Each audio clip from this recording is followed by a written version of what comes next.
Assalamualaikum warahmatullahi wabarakatuh. Apa kabarnya hari ini? Alhamdulillah, luar biasa. Allahu Akbar. Langsung saja ya, kita simak materi berikut ini. Udin dan teman-teman belajar di sekolah. Selain waktu belajar, ada juga waktu istirahat. Apakah di sekolah kalian ada istirahatnya adik-adik? Pasti ada ya. Nah, waktu istirahat dapat digunakan untuk berbagai hal. Ada yang bermain, berbincang, atau saling bercanda dengan teman. Udin dan Beni beristirahat di bawah pohon rindang. Mereka menikmati bekal makanan dari rumah bersama-sama. Apa yang kamu lakukan pada waktu istirahat di sekolah adik-adik? Apakah kalian bermain dengan teman atau kalian makan bekal kalian? Apakah kamu bermain dengan temanmu? Ya, pasti kalian bermain dengan teman kalian saat istirahat. Bagaimana sikapmu ketika bermain dengan temanmu? Ya, kalian harus rukun ya dalam bermain, tidak boleh bertengkar. Nah, di sini ada Udin dan Beni yang beristirahat di bawah pohon rindang. Mereka sedang makan bekal mereka. Bekal makanan yang dibawa Udin disiapkan oleh ibu. Ibu menyuruh Udin untuk berbagi dengan teman di sekolah. Nah, di sini ada percakapan antara ibu dan Udin. Jadi ibu menyiapkan bekal untuk Udin dan menyuruh Udin untuk berbagi dengan teman di sekolah. Yuk kita baca yuk.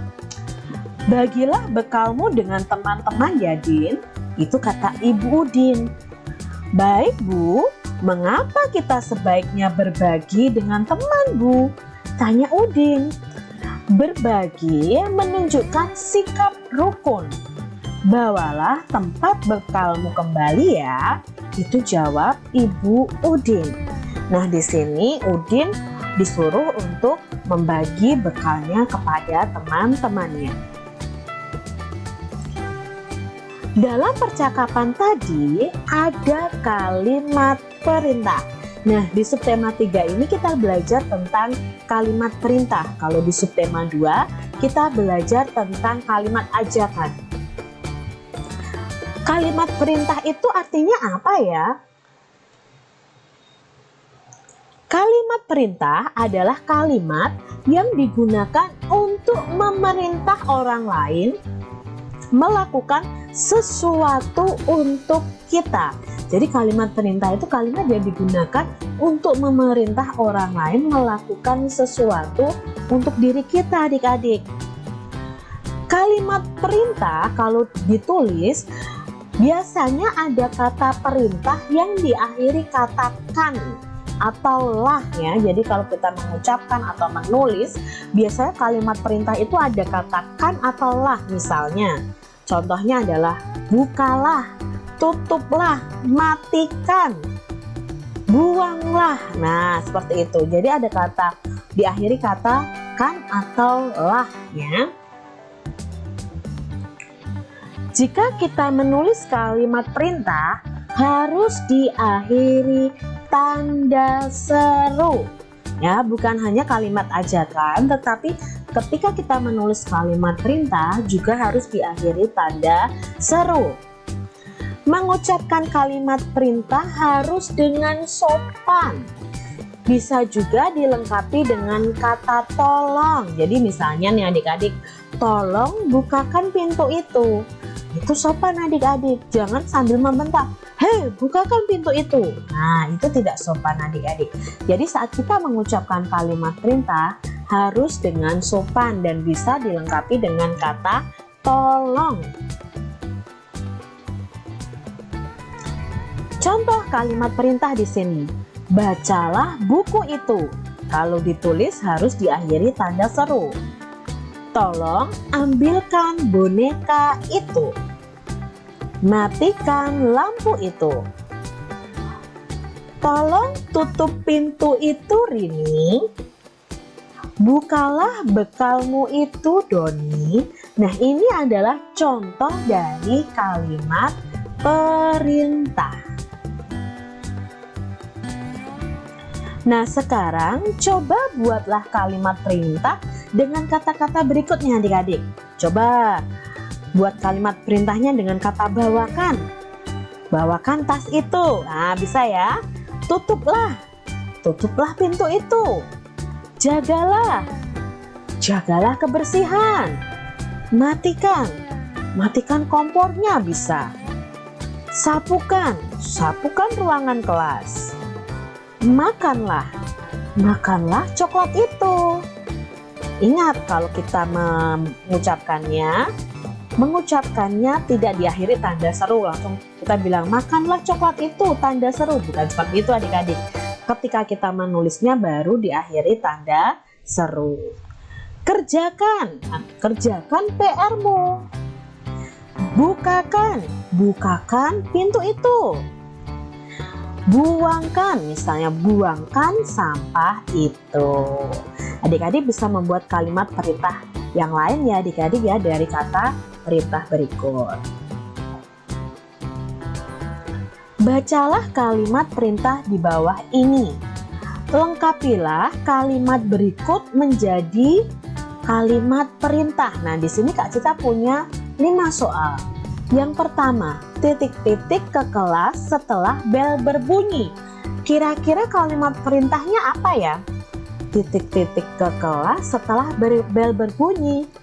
Ya, masuklah ke kelas setelah bel berbunyi. Yang kedua, titik-titik kebersihan kelas. Oke, jagalah kebersihan kelas ya kalimat perintahnya. Yang ketiga, titik-titik pintu setelah masuk ke dalam ruangan. Tutuplah. Yang keempat, titik-titik buku-buku di rak agar terlihat rapi. Ya, tatalah atau rapikan bisa ya adik-adik ya. Yang kelima, titik-titik sampah pada tempatnya. Buanglah sampah pada tempatnya. Diakhiri tanda seru karena di sini kita menuliskannya harus diakhiri tanda seru. Di kelas, para siswa sedang belajar menggambar. Udin, Edo, dan Siti menggambar dengan alat yang berbeda. Nah, di sini Udin menggambarnya menggunakan pensil warna. Edo menggunakan spidol, sedangkan Siti menggunakan krayon. Kak, apakah ada bedanya mewarnai dengan pensil warna, spidol, dan krayon? Tentu ada adik-adik. Nah, teman-teman coba kalian ambil krayon, adik-adik ambil krayon, pensil warna, dan spidol. Lalu buatlah goresan dengan alat warna tersebut. Lalu amati adik-adik, apakah ada perbedaannya? Pasti ada adik-adik. Nah, perbedaannya adalah ini hasilnya kalau kita mewarnai dengan krayon. Jadi hasilnya nanti akan tebal tapi kasar. Jadi kalau kita mewarnai krayon itu harus dihaluskan dengan penghalusnya. Jadi ada alat khusus yang bisa menghaluskan saat kita mewarnai dengan krayon. Tapi hasil awalnya itu memang tebal dan kasar. Kalau kita mewarnai dengan spidol, maka hasilnya akan tebal dan halus. Ya, adik-adik, kalau kalian mewarnai gambar kalian dengan spidol, itu hasilnya tebal dan cenderung basah. Jadi kita harus diamkan beberapa saat dahulu. Lalu hasilnya juga halus. Ini contoh gambar yang diwarnai dengan spidol. Kalau kita mewarnai dengan pensil warna, maka hasilnya akan tipis dan halus. Jadi tidak setebal spidol dan krayon. Di sini hasilnya tipis ya, tidak terlalu terlihat dan halus. Jadi kalian harus tahu bagaimana hasil kalau mewarnai pakai spidol, krayon, dan pensil warna. Tadi Udin dan Edo serta Siti mewarnai sesuai dengan alat warna yang mereka gunakan. Nah, kita tentukan dulu hasilnya. Di sini Udin memakai pensil warna. Kira-kira Udin hasil warnanya yang mana? Ya, yang gambar rumah atau sekolah ini. Lalu Edo memakai spidol. Ya, yang gambar pohon. Siti memakai krayon yang hasilnya tebal dan kasar, maka gambar yang ini. Jadi ini sudah kita pasangkan sesuai dengan hasil gambar yang sesuai. Siswa di sekolah Udin cukup banyak. Ada 122 siswa laki-laki dan 117 siswa perempuan. Jumlah siswa di sekolah Udin seluruhnya adalah titik-titik. Nah, berarti kita di sini akan menjumlahkan jumlah siswa laki-laki dan jumlah siswa perempuan. Dalam penjumlahan itu bisa dikerjakan dengan dua cara, yaitu cara panjang dan cara pendek. Nah, cara panjangnya seperti ini adik-adik. Jadi 122 itu kita ubah dalam bentuk panjang terlebih dahulu, yaitu 100 ditambah 20 ditambah 2. Lalu 117 kita ubah juga dalam bentuk panjang, yaitu 110 ditambah 7. Nah, baru kita jumlahkan di situ. Nah, penjumlahannya dari satuan, bukan dari ratusan adik-adik. Jadi 2 ditambah 7 9. Lalu kita ke depan lagi, 0 tambah 0 0, 2 tambah 1 3. Lalu 0 tambah 0 0, 0 tambah 0 0, 1 tambah 1 2. Berarti ketemu 200 ditambah 30 ditambah 9. Lalu kita jadikan 239-nya sama dengan 239. Atau kita kerjakan juga dengan cara pendek. Nah, cara pendek itu bisa kita kenal dengan susun pendek ya. 122 ditambah 117. Nah, untuk penjumlahannya kita jumlahkan dari satuan dulu. 2 tambah 7 9. 2 tambah 1 3. 1 tambah 1 2. Maka jawabnya 239. Hasilnya sama, cuma cara pengerjaannya saja yang berbeda. Menjumlahkan tanpa menyimpan. Nah, kita akan belajar menjumlahkan tapi tanpa menyimpan. Di dalam keranjang hitam ada 134 buah rambutan. Di dalam keranjang merah ada 123 buah rambutan. Berapa banyak buah rambutan seluruhnya? Berarti kita menjumlahkannya dengan cara bersusun. Nah, kalian tinggal pilih nih yang cara panjang atau cara pendek. Di sini Kak Citra menjelaskannya dengan cara bersusun pendek. Nah, kita awali dari angka satuan dulu yang kita jumlahkan. 4 ditambah 3 itu sama dengan 7. Lalu kita letakkan di bawah sini ya. Berikutnya puluhan kita jumlahkan. 3 tambah 2 5, 1 tambah 1 ada 2. Berarti hasilnya adalah 257. Jadi diingat ya adik-adik ya, tambahkan angka satuan dengan satuan, puluhan dengan puluhan, ratusan dengan ratusan. Jadi banyak buah rambutan seluruhnya ada 257. Nah, ini contoh lain adik-adik ya. Jadi dari satuannya terlebih dahulu. 6 tambah 0 6, 5 tambah 1 6, 2 tambah 1 3. Ini juga contoh berikutnya. Sekarang kita coba kerjakan bersama. Kak Citra punya soal di sini ya, penjumlahan dari 3 bilangan ditambah 2 bilangan. Nah, kalian harus benar dalam menulis saat kita menyusunnya ke bawah. Jadi satuan dengan satuan, puluhan dengan puluhan.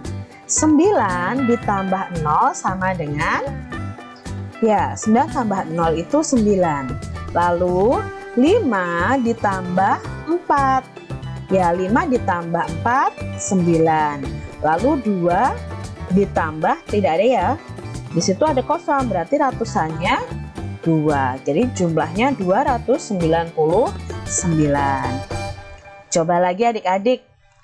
7 ditambah 1, 8. Lalu puluhannya kita jumlahkan. 7 tambah 2, 9. 1 tambah 2, 3. Berarti jumlahnya adalah 398. Siswa di sekolah Udin cukup banyak. Nah, ini jumlah siswanya berbeda adik-adik. Ada 125 siswa laki-laki dan 117 siswa perempuan. Jumlah siswa di sekolah Udin seluruhnya adalah, nah tadi bisa dikerjakan dengan cara panjang dan cara pendek. Cara panjangnya kita ubah dulu semuanya. 125 sama dengan 100 tambah 20 tambah 5. 117 sama dengan 100 tambah 10 tambah 7. Kita jumlahkan dari satuan. Nah, 5 ditambah 7 itu 12. Nanti kita tulis dulu 12. Lalu 20 tambah 10 itu 30. 100 ditambah 100 itu 200. Nah, kita tulis dulu seperti ini adik-adik. Nah, karena di sini ada angka puluhan dan satuan, yaitu di angka 12, maka kita pisahkan dulu antara satuan dan puluhannya. Jadi seperti ini, 200 ditambah 30 ditambah 10, lalu ditambah 2. Setelah itu puluhan baru kita jumlahkan dengan puluhannya ya. 30 tambah 10 itu sama dengan 40, berarti 200 ditambah 40 ditambah 2 sama dengan 242. Itu kalau mengerjakannya dengan cara panjang. Kalau dengan cara pendek sama seperti tadi, 5 ditambah 7 terlebih dahulu. 5 ditambah 7 sama dengan 12. Maka kita tulis dulu angka 2 di sini di bawahnya, lalu kita simpan 1 di depannya karena 12 itu terdiri dari satuan dan puluhan. Jadi 2 ditambah ke depannya 1. Jadi jawabnya 242. Kita lihat contoh soal berikutnya. 267 ditambah 129. Kita kerjakan dengan cara panjang. 267 berarti terdiri dari 200 ditambah 60 ditambah 7. 129 sama dengan 100 ditambah 20 ditambah 9. Lalu kita jumlahkan dari satuan. 7 ditambah 9. Nah, kalian bisa berpikir begini. 7 ditaruh di pikiran kalian. Lalu kalian buka jari kalian sebanyak 9.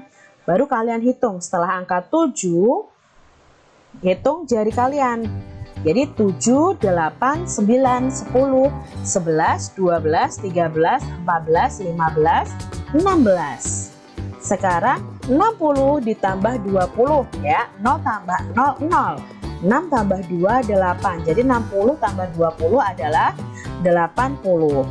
200 ditambah 100 sama dengan 300. Nah, di sini ada puluhan dan satuan lagi nih. Nah, kita jumlahkan.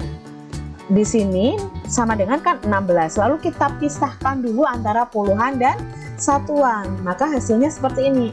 6 ditambah 10 dari 16 ya. Lalu ditambah 80 ke depannya baru 300. Nah, kita jumlahkan adik-adik. Dari belakang satuannya 6. Sekarang puluhannya 80 tambah 10. Ya, 90, lalu ratusannya masih tetap yaitu 300. Baru kita gabungkan 396. Jika ditulis seperti ini hasilnya. Nah, Kak Cera punya contoh lagi supaya kalian lebih paham. 185 ditambah 234. Maka jika dibuat dengan cara panjang, itu 100 ditambah 80 ditambah 5. 234, kalau dibuat panjang, 200 tambah 30 tambah 4. Kita jumlahkan dari belakang. Ya, 5 tambah 4 sama dengan 9. Lalu 80 ditambah 30, 0 ditambah 0, 0. 8 ditambah 3, 11, berarti 110. Ratusannya kita jumlahkan juga. Ya, ratusannya sama dengan 300. Nah, di sini yang harus kalian perhatikan adalah angka 110 ini. Ada angka ratusan dan ada angka puluhan. Maka kita harus memecahkannya terlebih dahulu. Jadi satuannya tetap 9, 110-nya ini kita pecah jadi ratusan dan puluhan. Berarti 10 ditambah 100 ya. Jadi kita pecah dulu baru ditambahkan 300. Sama-sama ratusan nanti kita jumlahkan. Kita tulis satuannya dulu 9, puluhannya 10. Sekarang 300 ditambah 100. Ya, 400. Maka 400 ditambah 10 ditambah 9, jawabnya 419. Itu cara panjangnya. Sekarang kita latihan untuk cara pendeknya. 475 ditambah 254. 5 ditambah 4 sama dengan 9 ya. Kalian hitung 5 ditambah 4 sama dengan 9. Lalu 7 ditambah 5 berapa adik-adik? 7 ditambah 5 itu 12. Tidak kita tulis 12, tapi kita lihat angka paling akhirnya yaitu 2. Kita tulis dulu angka 2. Lalu satunya di mana, Kak?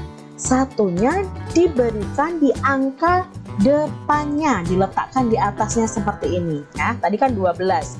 Kita tulis dulu 2, lalu menyimpan 1.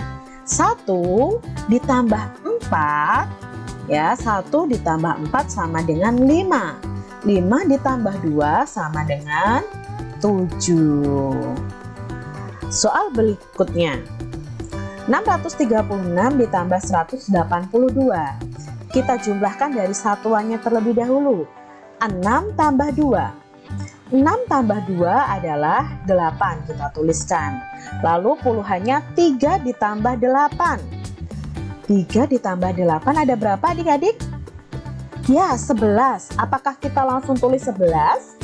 Tidak, kita tuliskan angka terakhirnya. Angka terakhirnya adalah 1 dan menyimpan 1. Nah, menyimpan 1 di sini kita jumlahkan. 1 tambah 6. Ya, 1 tambah 6, 7. Tambah 1, 8. Berarti jawabnya 818. Kak Citra punya contoh berikutnya ya, supaya kalian lebih paham. 349 ditambah 49. 9 ditambah 9 berapa adik-adik? Ya, 9 ditambah 9 adalah 18. Apakah kita langsung tulis angka 18? Tidak, kita tulis angka 8 dan menyimpan 1 ya, kita letakkan di depannya. 1 ditambah 4 sama dengan 5. 5 ditambah 4 sama dengan 9. Lalu di sini karena 3 tidak ada penjumlahnya yang lain ya, berarti jawabnya 3. Totalnya 398. Soal berikutnya adik-adik, 126 ditambah 158. Kita kerjakan dari satuannya dulu. 6 ditambah 8 sama dengan 14. Menyimpan 1 ya di depannya. 1 tambah 2, 3. 3 ditambah 5, 8. Lalu ratusannya kita jumlahkan. 1 ditambah 1, 2. Berarti hasilnya adalah 284. Sangat mudah kan adik-adik? Nah, itu tadi ya materi kita hari ini. Selamat belajar, tetap semangat, dan jaga kesehatan. Wassalamualaikum warahmatullahi wabarakatuh.